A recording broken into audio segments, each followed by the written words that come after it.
Programa Fé Perfeita. Não haverá outro Calvário a resgatar sua vida. Não haverá outra mensagem, não haverá outra Bíblia. Não haverá outro profeta a te mostrar a saída.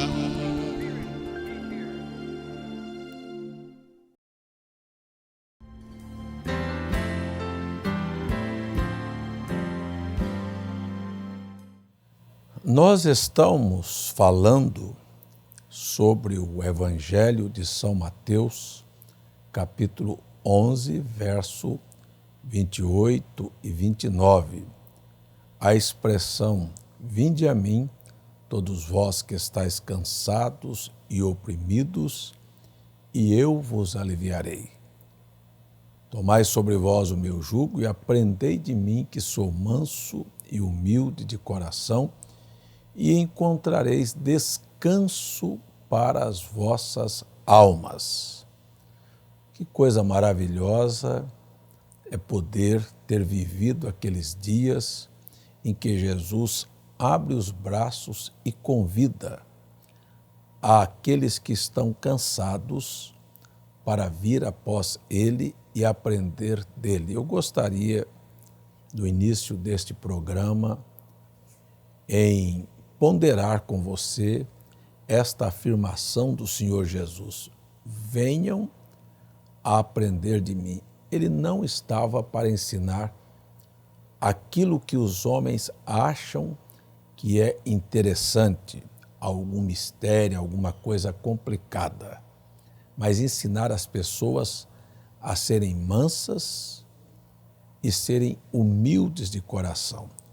Eu gostaria de perguntar o que é que o Evangelho pregado por Cristo, ou seja, o que é que o mundo religioso e o mundo na sociedade de maneira generalizada tem de prática daquilo que Cristo ensinou. Pare um pouquinho e olhe para você, olhe para a comunidade, para a igreja onde você frequenta, se pelo menos existe um ponto que está sendo vaticinado daquilo que Cristo ensinou.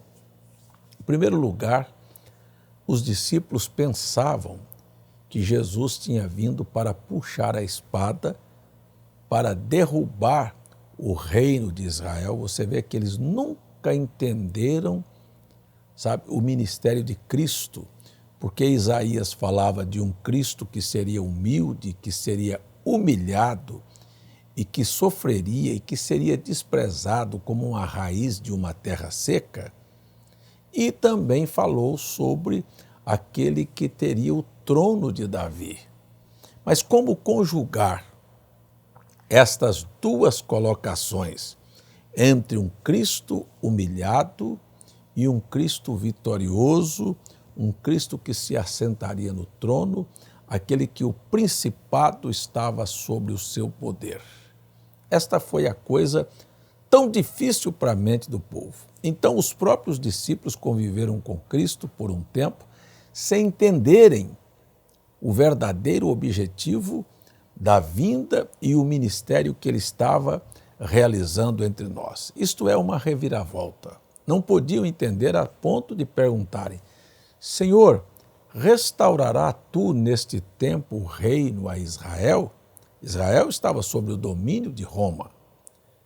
E Jesus disse: olha, a vocês não competem saber os tempos e as estações que o Pai estabeleceu pelo seu próprio poder. O que você precisa é ficar em Jerusalém para receber a promessa do Pai.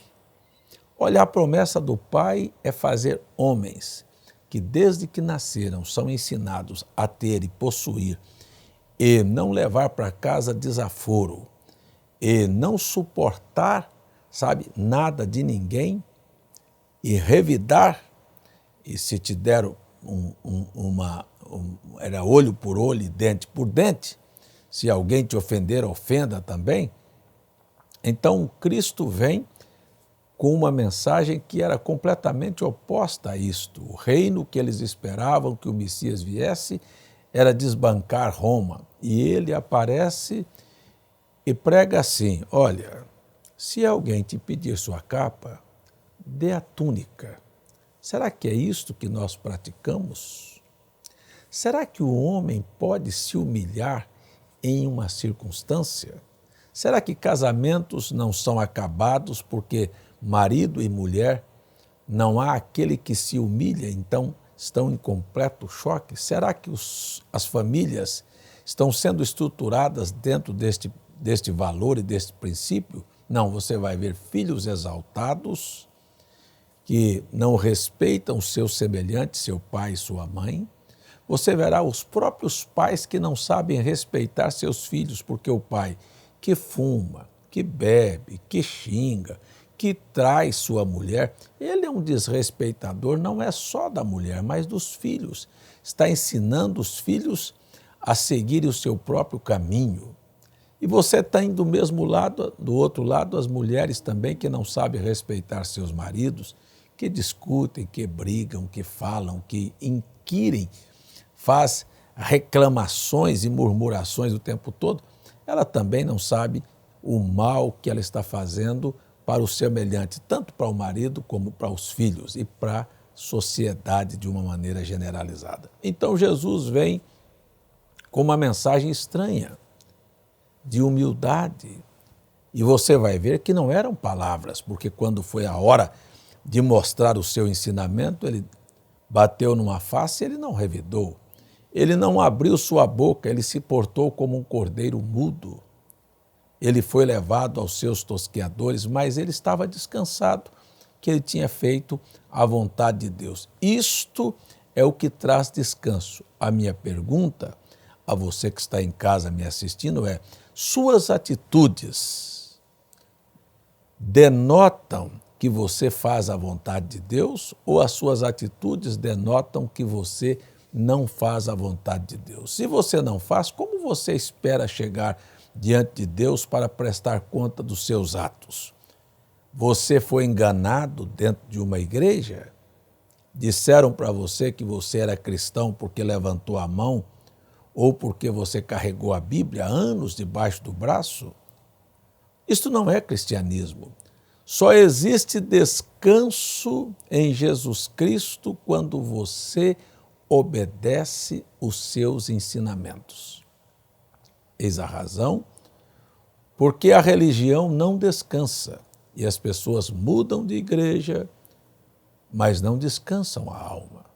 Mudar de religião nunca descansou a alma de ninguém, não é simplesmente sair de uma igreja, da igreja católica e passar para a evangélica, ou sair do espiritismo e vir para o evangelho. Isso não descansa as pessoas. Só existe um descanso, é quando você põe em prática os ensinamentos de Cristo. Você aprende a respeitar seu semelhante. Aliás, não só Cristo, mas também seus discípulos, como Paulo, por exemplo, diz que nós deveríamos considerar cada um de nós superior a si mesmo. Se o mundo vivesse assim, então seríamos muito felizes e descansados. Você não teria ladrões, porque ele respeitaria a você. Ele não te assaltaria. Você não teria crime, porque ele é um respeito com o seu semelhante. Você não teria adultério, porque então se respeitaria a mulher do próximo. Meu convite a você que está em casa me assistindo nesta hora: se você em algum momento quer se sentir uma pessoa descansada, aprenda a ver o quão humilde você é. Veja, você não precisa ficar irritado. Eu não estou aqui para provocá-lo, mas estou aqui dizendo a você a verdade. E isto não é outra coisa senão o amor de Deus sendo demonstrado a você. Quer ver uma coisa? Eu disse no bloco passado que a única coisa que traz descanso é se você obedecer a Deus. E eu disse que o mundo chamado cristão não põe em prática nada daquilo que Cristo ensinou. Jesus não nos ensinou a amar os primeiros lugares, porque este é a prova de um espírito exaltado. Jesus não nos mandou de maneira alguma ter raiz de amargura em nossos corações, mas antes perdoar a quem nos ofendeu.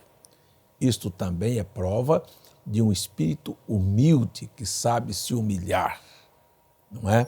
Jesus não nos ensinou a aborrecer os nossos adversários, mas nos ensinou a amar os nossos adversários, a falar bem daqueles que falam mal de nós.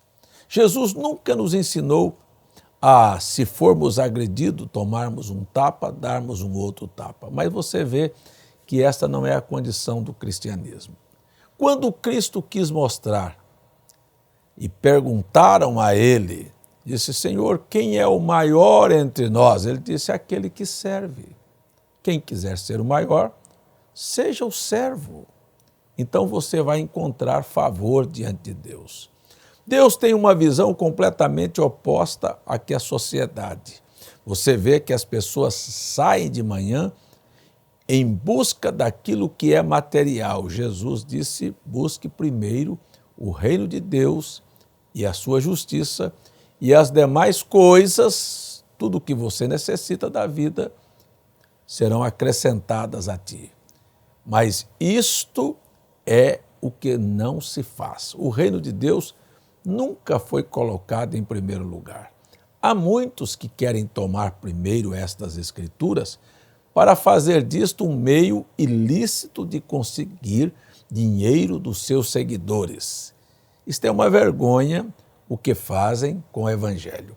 Quando Jesus foi perguntado por uma mãe, foi requisitado para deixar seu filho assentar, uma à sua direita e a outra à sua esquerda, ele disse: olha, a mim não compete fazer tal coisa. Então, são coisas que estão estabelecidas. Eu gostaria de chamar a sua atenção para os ensinamentos e para o exemplo de vida que Cristo viveu.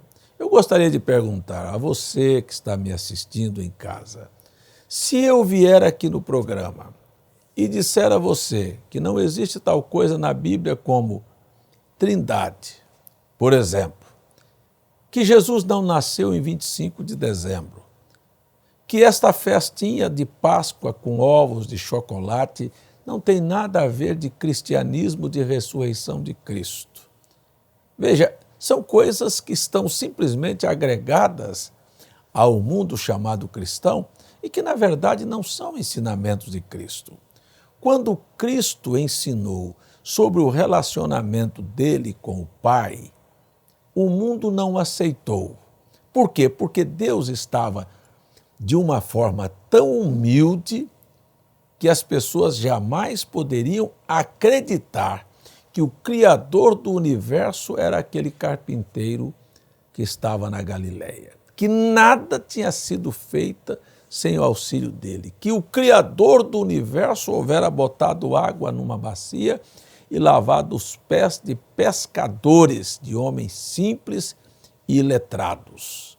Jamais poderia entender que aquele era o Deus Criador do universo, que daqui um pouquinho seria cuspido, esbofeteado e pendurado nu entre os céus e a terra em um pedaço de madeira na cruz do Calvário. Todas estas coisas, Deus quis mostrar que se você quiser vencer, você terá que ser manso, como ele foi, a ponto de terminar sua vida dizendo: perdoa porque não sabe o que fazem.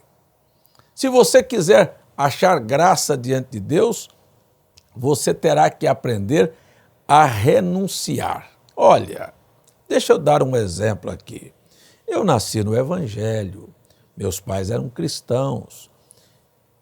Desde muito cedo me preocupei sobre o relacionamento que Cristo houvera ensinado entre ele e o Pai. Me lembro que vindo de uma escola bíblica, perguntei e questionei a minha mãe sobre a questão de como era Deus e como era Jesus. Se eram a mesma coisa. E minha mãe então tentou me explicar. Eu era uma criança para ver se eu conseguia conceber que Deus era um velho e Jesus era um moço. Esse era o desenho que a Igreja Católica houvera passado para os evangélicos.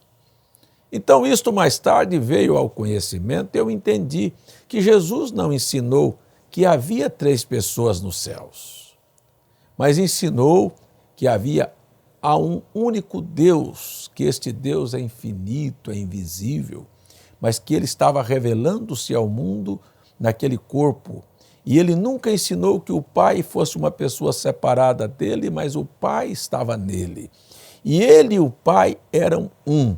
E quem visse a ele estava vendo o Pai, porque o Pai estava nele, e que ele era o caminho, a verdade, e que se alguém quisesse vir a Deus, teria que ser através dele, porque Deus estava nele. Ora, meu amigo, por que é que as pessoas hoje querem dividir Deus em 3 pessoas? O próprio Jesus ensinou que era necessário que ele saísse deste mundo para o Espírito Santo vir, porque se ele não saísse, o Espírito Santo não viria. Por quê? Porque, na verdade, ele teria que deixar a forma humana para voltar na forma divina, para dar ao seu semelhante a oportunidade de, primeiro, o arrependimento, precedido pelo batismo, e então dar a oportunidade de sepultar um velho homem para que nascesse de novo. Quando se fala em novo nascimento, e após o novo nascimento, e o batismo das águas, e o início de uma nova vida, por que Jesus prometeu dar o Espírito Santo? Porque Deus daria ao homem a oportunidade de se tornar participante da natureza divina. Observe, há pessoas falando línguas, há pessoas profetizando, há pessoas pregando o evangelho, mas pisa no calo seco deles e você vai ver eles explodirem e mostrar que não existe nada de Deus na vida deles. Estão dispostos a discutirem, a brigarem, a matarem. Por que pessoas que dizem, serem pregadoras, serem cheios do Espírito Santo, brigam? Por que adulteram? Por que vestem imoralmente? Por que cortam seus cabelos? Você vai ver que tudo isto está em desacordo com a vontade do Pai. Que natureza é esta que nós adquirimos? Dizemos que isto é Espírito Santo? O mundo está dividido. O cristianismo está dividido, faccionado, por quê? Porque as pessoas não aprenderam nada de Jesus Cristo. Estamos de volta aqui para olharmos os nossos motivos, se eles são corretos, suas alternativas forem corretas, se você tiver amor de Deus em seu coração. Deus é amor. E Deus não é uma pessoa distinta do Espírito Santo. Se você vai ver Cristo, que é a prova do amor de Deus, na cruz do Calvário, perdoando os seus semelhantes que houvera cuspido, esbofeteado, e houvera desconhecido quem ele era, você vai ver que ele ainda abre os braços e perdoa aqueles que lhe ofenderam. Você está diante de um fato chamado o amor de Deus, porque Deus amou o mundo de tal maneira que deu seu Filho unigênito para que todo aquele que nele crê não pereça, mas tenha vida eterna. Eu estou dizendo que a religião não descansa e você vê que as pessoas não podem descansar a sua fé em algo que está contrário às Escrituras. Então você tem muitas pessoas com a mentalidade, com a mente cauterizada, sem realmente ter na sua vida nada de frutos do cristianismo. Qualquer pessoa exaltada, qualquer pessoa que está reclamando os seus direitos, qualquer pessoa que não sabe o que é abrir mão, negar a si mesmo, perder, pode ter certeza que ele nunca obedeceu ao evangelho pregado por Cristo. Quando no bloco passado eu falava sobre a doutrina das três pessoas, o relacionamento entre o Espírito Santo e o próprio Cristo, porque na verdade esta é a verdade da Bíblia, o Deus que é Espírito é Santo, gerou no ventre de Maria um filho, este corpo, ao nascer é chamado de filho, aquele corpo era o tabernáculo onde o Deus Espírito habitava. Aquele corpo era Deus homem. Aquele corpo revelava a imagem do Deus invisível. Isto é o que a Bíblia ensina. Agora, se o cristianismo fosse humilde e tivesse humildade, os pastores, os padres e os crentes, eles não discutiriam com a Bíblia. Eles diriam: sabe, eu aprendi errado. A Igreja Romana herdou do paganismo por causa de Constantino, que era pagão. Os seus deuses vestiram Pai, Filho e Espírito Santo da divindade, da trindade, que era sustentada por Roma, por Júpiter, Juno e Minerva, trocaram os nomes e botaram Pai, Filho e Espírito Santo, fizeram uma imagem de um velho, de um moço e de uma pombinha. Estas coisas não existem. Não posso dividir Deus em três pessoas, porque a Bíblia diz que Deus é um e que Jesus Cristo é a imagem dele e que era necessário que ele saísse da forma humana para voltar na forma de espírito para dar a mim e a você o seu caráter e nos fazer participantes de sua natureza, e que é necessário, então, que eu mostre ao mundo que ele não é um defunto, que Cristo ressuscitou. A coisa que mais se prega é que Cristo ressuscitou, que Cristo está vivo, que Jesus Cristo é o mesmo ontem, hoje e eternamente, mas você não o encontra. Onde encontrarmos Cristo?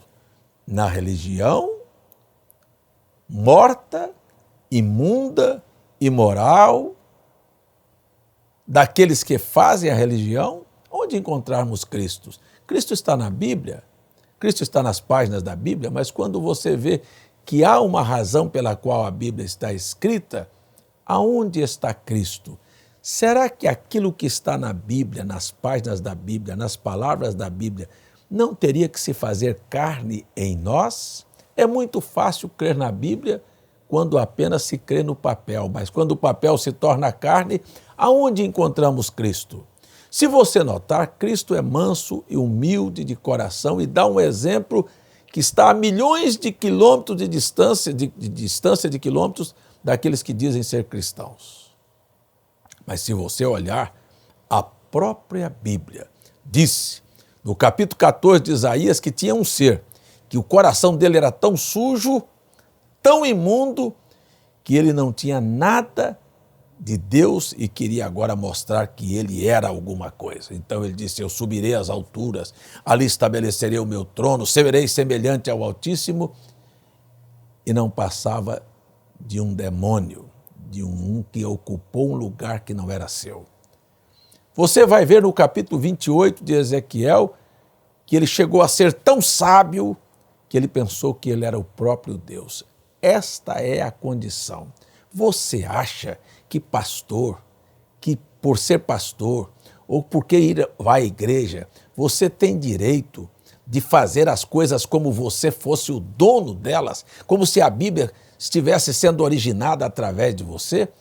Por que nós não nos humilhamos e voltamos para o padrão das Escrituras Sagradas? Este programa vem para beliscar a nossa consciência que precisamos voltarmos aos padrões da Bíblia, ou então nunca encontraremos descanso para as nossas almas. Ou seja, pode desistir que você não encontrará a porta e o caminho para o céu e você está num outro evangelho que não é o evangelho de Cristo.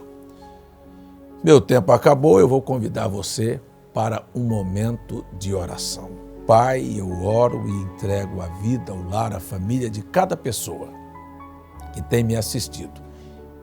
E eu os convido a voltar à Tua palavra e a buscar em Ti o aprendizado que é ser manso e humilde de coração para encontrar esse descanso.